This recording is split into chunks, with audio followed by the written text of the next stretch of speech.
नमस्कार बच्चों, आप सभी का स्वागत है नीट शास्त्र के ऑनलाइन लर्निंग प्लेटफॉर्म पर। मेरा नाम है Pratik Singh, first year MBBS student, government medical college Bassi से।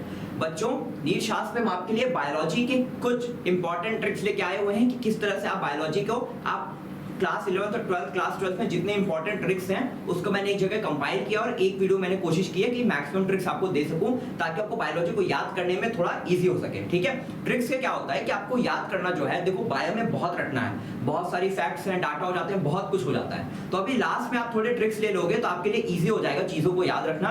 तो थोड़े ट्रिक्स हैं, ठीक है, एक वीडियो में कंपाइल किया है, बहुत अच्छी वीडियो होने वाली है, एंड तक जरूर देखना। ठीक है, और कुछ ना कुछ वीडियो से जरूर लेके जाओगे। और इतना तो एक्सपेक्ट कर रहा हूं कि इससे कोई क्वेश्चन भले ना आए लेकिन आपके बायो के कंसेप्ट बहुत अच्छे हो जाएंगे और उसके थ्रू आप क्वेश्चंस बायो में सही करके आओगे। सबसे पहले देखो इकोलॉजिकल हायरार्ची। ठीक है, हायरार्ची क्या होता है? जब भी कोई स्टेप वाइज अरेंजमेंट होता है किसी भी चीज का, उसको हम हायरार्ची बोलते हैं, बड़े से छोटा या छोटे से बड़ा। जैसे kingdom, phylum, class, order, family, genus, species, ये क्या है? ये आपकी टैक्सोनॉमिक हायरार्ची है। वैसे ही इकोलॉजी में हायरार्ची होती है क्या? Individual, population, community, ecosystem, biome, फिर बायोस्फीयर, ये इसकी हायरार्ची है। ठीक है, सबसे लोअर लेवल पे इंडिविजुअल आता है, सबसे हाईएस्ट लेवल पे बायोस्फीयर आता है। इंडिविजुअल एक हुआ, पॉपुलेशन मतलब ग्रुप ऑफ इंडिविजुअल्स को पॉपुलेशन बोलते हैं। कम्युनिटी, जब एक से ज्यादा पॉपुलेशन एक जगह में प्रेजेंट है उसको कम्युनिटी बोलते हैं। इकोसिस्टम क्या बोलते हैं? जब ढेर सारी कम्युनिटीज मतलब बायोटिक और एबायोटिक फैक्टर्स जब आपस में लोग इंटरेक्ट करते हैं उसको हम बोलते हैं इकोसिस्टम। बायोम क्या होता है? एक एरिया में, ठीक है, तो लैंड में या तो वाटर में एक बायोम है वो। ठीक है, जैसे लैंड पूरा एक बायोम है जिसमें ढेर सारे इकोसिस्टम्स है, वाटर एक बायोम है जिसमें ढेर सारे इकोसिस्टम्स है, और बायोस्फीयर जब हम बोलते हैं तो पूरी की पूरी अर्थ आ जाती है उसमें। तो ये जो सीक्वेंस अगर आपको उसको याद रखना है, individual, population, community, ecosystem, biome और बायोस्फीयर, तो आपके सामने ट्रिक है, Ishan please carry everyone's biology book. ठीक है, आई से इंडिविजुअल, पी से पॉपुलेशन, सी से कम्युनिटी, ई से इकोसिस्टम, बी से बायोम और बी से बायोस्फीयर। तो ये आपकी हो गई ecological hierarchy. Ishan please carry everyone's biology book. ठीक, आगे चलते हैं। Essential amino acids. देखो बच्चों, अमीनो एसिड्स दो तरह के होते हैं, इसेंशियल अमीनो एसिड्स और नॉन इसेंशियल अमीनो एसिड्स। क्या होता है कि इसेंशियल अमीनो एसिड्स कितने हैं आपके? 8 हैं। नॉन इसेंशियल कितने हैं आपके? 10 हैं। बीच में आपके दो अमीनो एसिड्स आते हैं सेमी इसेंशियल। आर्जिनिन और हिस्टिडीन को हम बोलते हैं सेमी इसेंशियल। सेमी इसेंशियल, और इसको भी आप इसेंशियल अमीनो एसिड्स की लिस्ट में रख सकते हैं, कोई दिक्कत नहीं है। सेमी इसेंशियल बोल दो या इसेंशियल बोल दो। तो इस हिसाब से आपके इसेंशियल अमीनो एसिड्स कितने हुए? 10, या अगर स्ट्रिक्टली देखा जाएगा तो आपके इसेंशियल अमीनो एसिड्स 8 हुए। तो देखो एग्जाम में अक्सर पूछा जाता है कि कौन सा इसेंशियल अमीनो एसिड है, कौन सा नॉन इसेंशियल है। तो आप एक काम करो, आप या तो पूरे के पूरे इसेंशियल अमीनो एसिड्स के नाम याद रख लो या नॉन इसेंशियल के याद रख लो। इसेंशियल के याद रखना इजी है, तो आपके सामने ट्रिक है इसेंशियल अमीनो एसिड्स के नाम याद रखने के लिए। टीवी टिल 8 PM, मतलब टीवी 8 बजे तक चलाना है, टीवी टिल 8 PM। तो देखो टी से क्या है? टी से है टायरोसिन, वी से है वैलिन, फिर TILL, टी से है ट्रिप्टोफैन, आई से है आइसोल्यूसिन, एल से है ल्यूसीन और फिर एल से है लाइसिन। यहाँ भी जो 8 है इसका मतलब कि इसेंशियल अमीनो एसिड्स कितने हैं? 8 हैं। फिर पी से है फिनाइलएलानिन, एम से है मिथायोनिन। इतने आपके 8 इसेंशियल अमीनो एसिड्स हो गए। दो आपके सेमी इसेंशियल हैं, आर्जिनिन और हिस्टिडीन, इनको आप अलग से याद रखेंगे। आर्जिनिन और हिस्टिडीन या आपके सेमी इसेंशियल अमीनो एसिड्स हैं, या इनको भी हम इसेंशियल अमीनो एसिड्स की कैटेगरी में रख लेते हैं। ठीक, तो आपके 10 इसेंशियल अमीनो एसिड्स हो गए और 10 नॉन इसेंशियल हो गए। इसेंशियल आपके क्या क्या हैं? Tyrosine, valine, tryptophan, isoleucine, leucine, lysine, phenylalanine, methionine, arginine और हिस्टिडीन। ठीक, टीवी टिल 8 PM। आगे चलते हैं। WBC को क्या बोलते हैं बच्चों? ल्यूकोसाइट्स बोलते हैं, व्हाइट ब्लड सेल्स, ल्यूकोसाइट्स। तो इसके कितने टाइप्स होते हैं? 5 तरह के होते हैं, इओसिनोफिल, बेसोफिल, न्यूट्रोफिल, लिम्फोसाइट और मोनोसाइट। तो देखो neutrophil, lymphocyte, monocyte, eosinophil, basophil, ये जो इस सीक्वेंस में लिखा हुआ है, ये इसके कितना अबंडेंस है ब्लड में उसके बेसिस पे लिखा हुआ है। अबंडेंस इन ब्लड, क्या? अबंडेंस इन ब्लड मतलब कि ब्लड में सबसे ज्यादा तुम्हारा न्यूट्रोफिल होगा, फिर उससे कम होगा लिम्फोसाइट, फिर उससे कम मोनोसाइट, फिर इओसिनोफिल उससे कम और सबसे कम बेसोफिल। ठीक, तो इसको याद कैसे रखोगे? नेवर लेट मंकीज ईट बनानास। जो इसका सबका फर्स्ट लेटर है NLMEB, यही आपका सीक्वेंस है, न्यूट्रोफिल सबसे ज्यादा, फिर लिम्फोसाइट, फिर मोनोसाइट, फिर इओसिनोफिल, फिर बेसोफिल। तो ये आपको याद रखने का हो गया कि अबंडेंस इन ब्लड में कौन सी WBC की कौन सी सेल का अबंडेंस सबसे ज्यादा है, न्यूट्रोफिल का, सबसे कम कौन है, बेसोफिल, और सीक्वेंस में ये हो गया NLMEB, neutrophil, lymphocyte, monocyte, eosinophil और बेसोफिल। अगली ट्रिक क्या है, देखो एंजाइम इनहिबिशन आपकी दो तरह की होती है जो आपकी बुक में दी हुई है, कॉम्पिटिटिव इनहिबिशन और non competitive inhibition. Competitive inhibition में क्या होता है कि जो सबस्ट्रेट होता है उससे जो इनहिबिटर होता है वो कंपीट करता है, ठीक, एंजाइम सबस्ट्रेट के लिए एंजाइम से कंपीट करता है उसका इनहिबिटर और उससे जाके बाइंड कर लेता है सबस्ट्रेट के साथ। तो कॉम्पिटिटिव इनहिबिशन में क्या होता है, कॉम्पिटिटिव इनहिबिशन में बच्चों जो Km होता है, माइस्टीरिस कांस्टेंट Km, वो बढ़ता है और Vmax जो है एंजाइम की वेलोसिटी, मैक्सिमम वेलोसिटी Vmax, वो सेम रहती है। तो देखो कॉम्पिटिटिव इनहिबिशन में ये होता है और नॉन कॉम्पिटिटिव इनहिबिशन में क्या होता है, नॉन कॉम्पिटिटिव इनहिबिशन में बच्चों जो Km होता है वो सेम होता है और Vmax डिक्रीज हो जाता है। तो कंपटीशन का अगर कॉम्पिटिटिव इनहिबिशन का याद रखोगे तो नॉन कंपटीशन का, नॉन कॉम्पिटिटिव इनहिबिशन का अपने आप याद हो जाएगा। कॉम्पिटिटिव इनहिबिशन का कैसे याद रखोगे, competition is hard because we have to travel more kilometers with the same velocity। ये स्टेटमेंट याद रखना है, ये स्टेटमेंट जो तुम्हारे सामने इसको याद रखना है कि competition is hard because we have to travel more kilometers km with the same velocity। यहाँ पे kilometers km हो गया with the same velocity, मतलब कि km बढ़ जाएगा, more kilometers लिखा हुआ है ना, more km, मतलब कि competitive inhibition में बच्चों km जो है वो बढ़ता है, increases, Vmax सेम रहता है, सेम velocity। ग्राफ अगर देखोगे तो देखो, ग्राफ देखोगे ये हो गया Vmax, ठीक है, इधर हम दिखा रहे हैं वेलोसिटी, इधर वेलोसिटी दिखा रहे हैं, इधर सबस्ट्रेट का कंसंट्रेशन दिखा रहे हैं। तो देखो जैसे जैसे रिएक्शन बढ़ रही है, ठीक है, बढ़ रहा है, एक ये जो व्हाइट वाला है ये नॉर्मल कंडीशंस में है, ठीक है, यहाँ पे कोई इनहिबिशन नहीं हो रहा। ये जो ग्रीन कलर से है ये तुम्हारा कॉम्पिटिटिव इनहिबिशन के प्रेजेंस में है।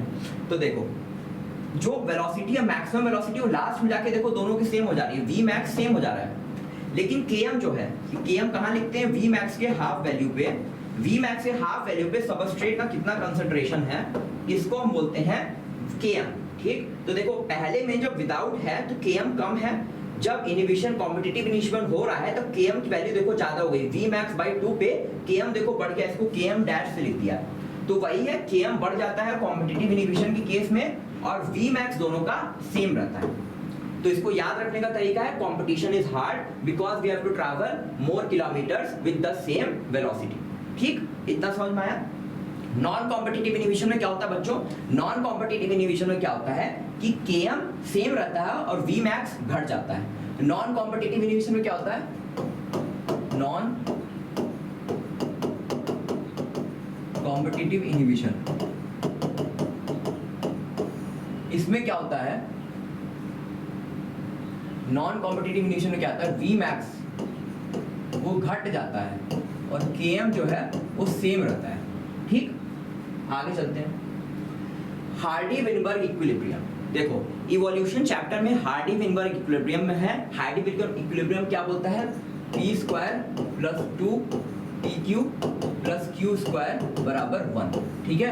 यही हार्डी-विनबर्ग इक्विलिब्रियम इसी चीज को एक्सप्लेन करता है कि अगर 5 चीजें नहीं हो रही हैं, वो 5 चीजें क्या भी डिस्कस करेंगे, अगर 5 चीजें नहीं हो रही हैं तो कोई भी पॉपुलेशन अपने इक्विलिब्रियम में रहेगा, मतलब टोटल जीन पूल जो है वो कांस्टेंट रहेगा और इस इक्वेशन को फॉलो करेगा, ये बोलता है हार्डी-विनबर्ग इक्विलिब्रियम। तो कौन सी वो 5 चीजें, वो 5 फैक्टर्स कौन से हैं जो नहीं होंगे तो हार्डी-विनबर्ग इक्विलिब्रियम रहेगा। तो 5 factors which cause deviation from equilibrium, वो 5 फैक्टर्स के आपको नाम याद होने चाहिए, ठीक है। तो नाम याद कैसे रखेंगे, देखो ये जो 5 फैक्टर्स हैं, अगर इनमें से कोई भी एक फैक्टर होगा तो हार्डी-विनबर्ग इक्विलिब्रियम डिस्टर्ब हो जाएगा।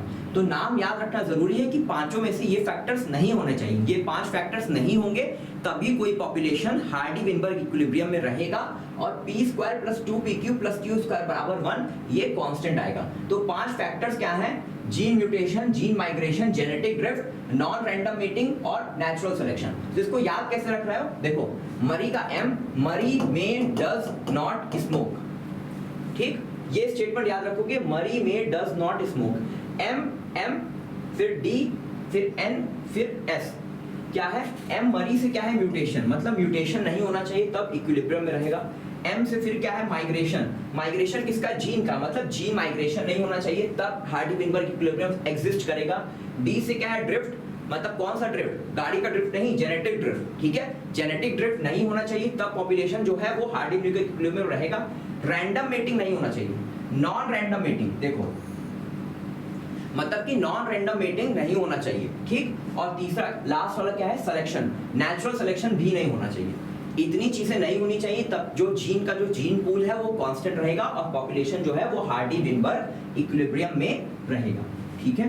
देखो रैंडम मेटिंग क्या है, एन से क्या है non random mating. Random mating अगर सेलेक्टिव मेटिंग होने लगी, क्या होने लगी, अगर सेलेक्टिव मेटिंग होने लगी तब पॉपुलेशन जो है वो हार्डी-विनबर्ग इक्विलिब्रियम में नहीं रहेगा। तो रैंडम का उल्टा क्या होगा, सेलेक्टिव होगा। तो यहाँ देखो नॉन रैंडम मेटिंग लिखा हुआ है, इसका मतलब क्या है, सेलेक्टिव मेटिंग।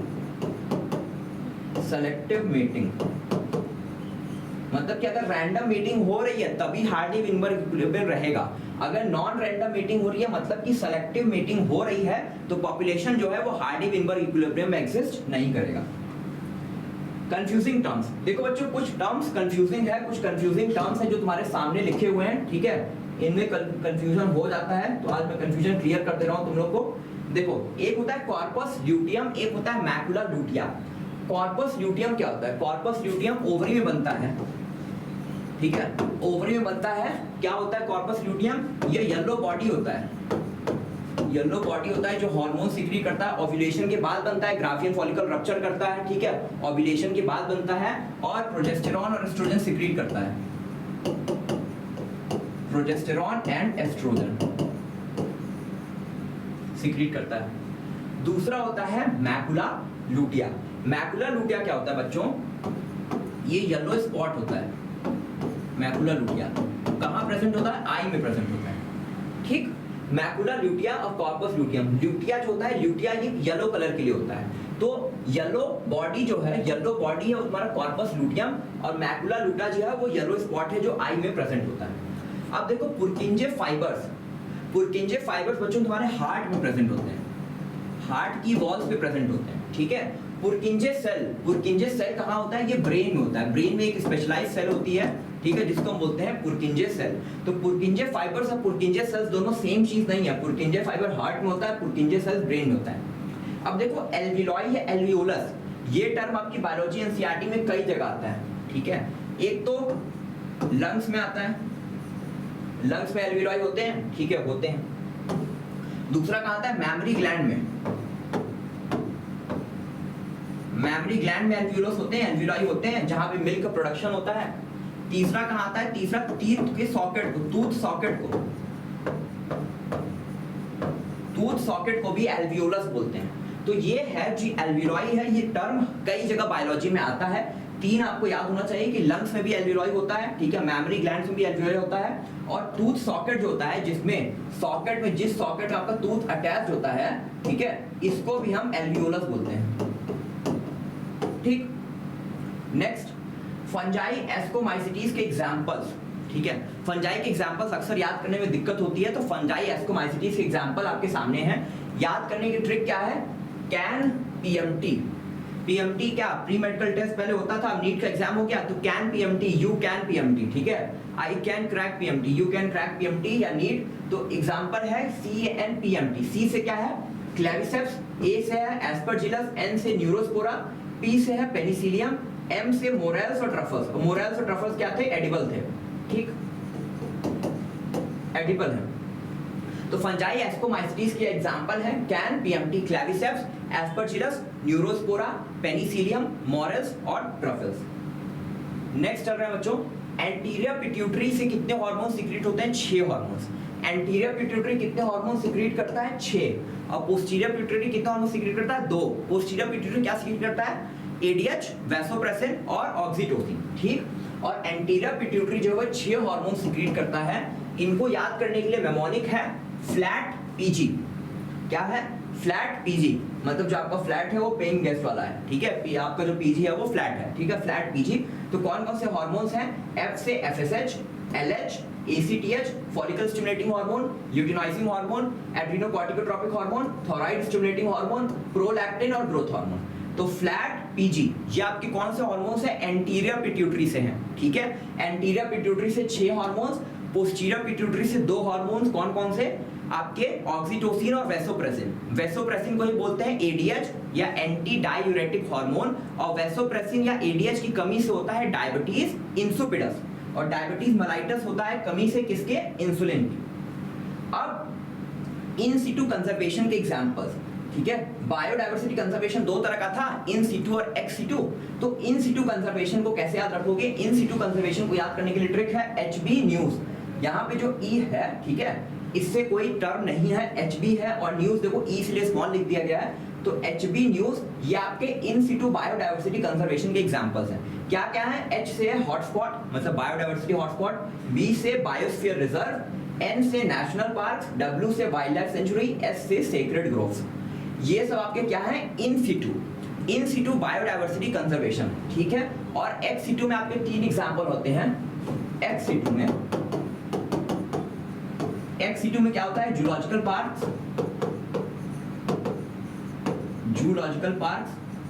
बोटैनिकल गार्डन्स और वाइल्ड लाइफ सफारी पार्क्स। इन सिटू कंजर्वेशन के कितने हैं, 5 हैं, और एक्स सिटू में 3 एग्जांपल्स हैं। ये जो वाइल्ड लाइफ सफारी पार्क्स है, इसको अक्सर बच्चे क्या करते हैं, इन सिटू में समझ लेते हैं, लेकिन नहीं, ये एक्स सिटू कंजर्वेशन है। एक्स सिटू क्या होता है, मतलब जहां ऑर्गेनिज्म अपने नेचुरल हैबिटेट है वहां से उसको उठा के किसी दूसरी जगह उसका कंजर्वेशन कर रहे हैं, तो ये सब एक्स सिटू कंजर्वेशन हो गया। इन सिटू में क्या होता है, जो ऑर्गेनिज्म का नेचुरल हैबिटेट है, चाहे प्लांट हो चाहे एनिमल हो, जो उसका नेचुरल हैबिटेट है उसको वहीं पे हम कंजर्व करते हैं, तो उसको बोलते हैं इन सिटू कंजर्वेशन। बायोडायवर्सिटी कंजर्वेशन 2 तरह का, इन सिटू और एक्स सिटू। इन सिटू कंजर्वेशन के 5 example, hotspot, biosphere reserve, national park, wild life sanctuaries और सेक्रेड ग्रोव्स, एचबी न्यूज।